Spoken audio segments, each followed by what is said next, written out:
Quincy cab driver is being called a hero today for stepping up to stop a scam aimed at an elderly woman.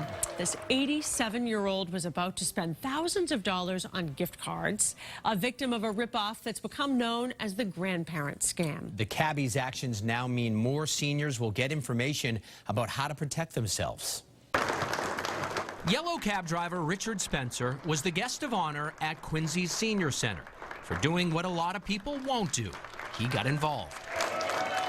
We first introduced you to Richard last month when he picked up an 87-year-old woman. She says, okay, I want to go to Walmart. But when he asked her why, She says, well, I got to get some gift cards. I got a call from my grandson and from the police that he had a car accident. He rear-ended somebody, and that if I didn't come up with $4,000, he was going to jail. warning bells went off.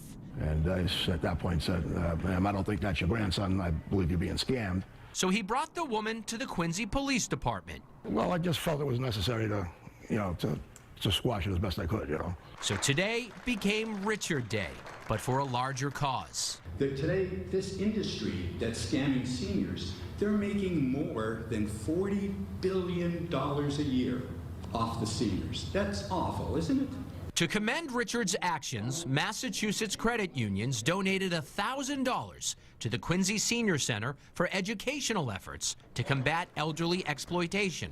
And the stakes are high. Over a series of calls, they kept needing more money. It happened to Clara, who just happened to be in the audience today. Her loss? $30,000 it did. So, but then I just had to come to terms with that because it was gone. $30,000. Massachusetts credit unions, by the way, created a program called Senior Safeguards to fight back against scams that are aimed at the elderly. Yeah, good for Richard Spencer for taking the time to help her that way. It's just infuriating to think people would do this to the elderly. It's one of those stories that kind of goes both ways. You see that there are evil people out there that are doing this to elderly people, and then there's people like Richard who are helping people. Good for him. Yeah.